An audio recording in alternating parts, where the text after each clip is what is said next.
মুসলমান ছিলেন? মদন মিত্রের ভরা মঞ্চে এ কোন কথা বলে ফেললেন? মদন মিত্রের বক্তব্যে উঠে এলো বিতর্কের ঝড়। কথা শুনে চুপ থাকলো না বিজেপিও। মদন মিত্রের বিরুদ্ধে ধেয়ে এলো কটূক্তি। রাম বিতর্কে রাজনীতি তুঙ্গে। মদন মিত্রের মন্তব্যে উত্তাল গোটা বাংলা। ভোটের আগে ধর্মের তাস। মদন মিত্রের কথায় ঝড় রাজ্য রাজনীতিতে। রাম মুসলমান মন্তব্যে তীব্র বিতর্ক।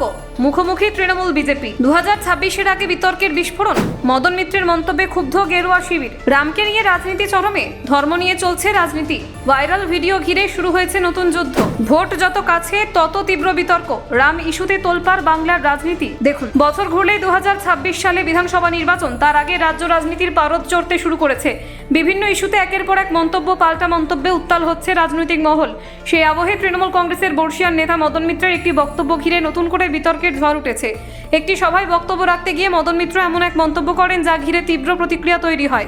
তিনি বলেন, দিল্লিতে বিজেপির এক শীর্ষ নেতাকে সুযোগ পেয়ে প্রশ্ন করেছিলেন, তিনি যদি বলেন রাম মুসলমান তাহলে বিজেপি কি করবে? তার এই বক্তব্য প্রকাশ্যে আসতেই রাজনৈতিক উত্তেজনা ছড়িয়ে পড়ে। মদন মিত্রের এই মন্তব্যের পরেই বিজেপি তীব্র ভাষায় আক্রমণ শুরু করে।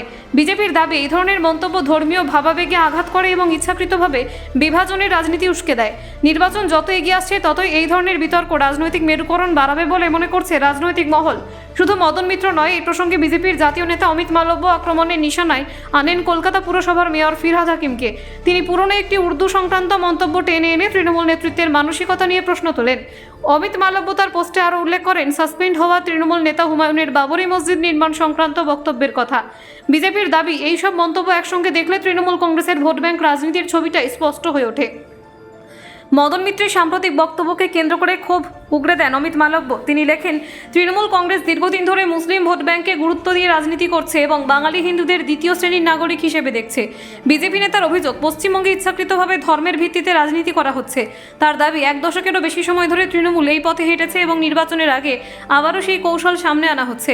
এদিকে বিতর্কের কেন্দ্রে থাকা ভাইরাল ভিডিওতে, যার সত্যতা এখনও যাচাই হয়নি, মদন মিত্রকে আরও বিতর্কিত মন্তব্য করতে শোনা যায়। তিনি বলেন, প্রমাণ করতে হবে যে রাম হিন্দু ছিলেন এবং শুধু নাম বললেই হবে না বলেও মন্তব্য করেন। ভিডিওতে তাকে বলতে শোনা যায়, তিনি দাবি করেছেন রাম মুসলমান ছিলেন, যা স্বাভাবিকভাবেই ধর্মীয় এবং রাজনৈতিক স্তরে তীব্র প্রতিক্রিয়া তৈরি করেছে।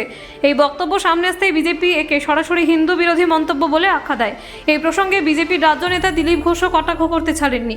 তিনি ব্যঙ্গ করে প্রশ্ন তোলেন, মদন মিত্র কোন সময় এই কথা বলেছেন? দিনে না রাতে, সেটাই নাকি আসল প্রশ্ন। অন্যদিকে অমিত মালব্য আরও এক ধাপ এগিয়ে মুখ্যমন্ত্রী মমতা বন্দ্যোপাধ্যায়ের ভূমিকা নিয়ে প্রশ্ন তোলেন। তার দাবি, এই ধরনের মন্তব্যের জন্য তৃণমূলের নেতাদের এখনো পর্যন্ত গ্রেপ্তার করা হয়নি, এমনকি প্রকাশ্যে নিন্দাও করা হয়নি। বিজেপির মতে মুখ্যমন্ত্রী নীরব থেকে এই বক্তব্যগুলোকে কার্যত প্রশ্রয় দিচ্ছেন। এর ফলে রাজ্যে ধর্মীয় মেরুকরণ আরও বাড়ছে বলে অভিযোগ তাদের। 2026 সালে বিধানসভা নির্বাচনের আগে এই বিতর্ক রাজ্য রাজনীতিতে আরও উত্তপ্ত করে তুলেছে। আগামী দিনে এই মন্তব্য ও পাল্টা মন্তব্য কতটা প্রভাব ফেলবে ভোটের অঙ্কে, সেই দিকেই তাকিয়ে রাজনৈতিক পর্যবেক্ষকরা। Bureau report, news prime Times.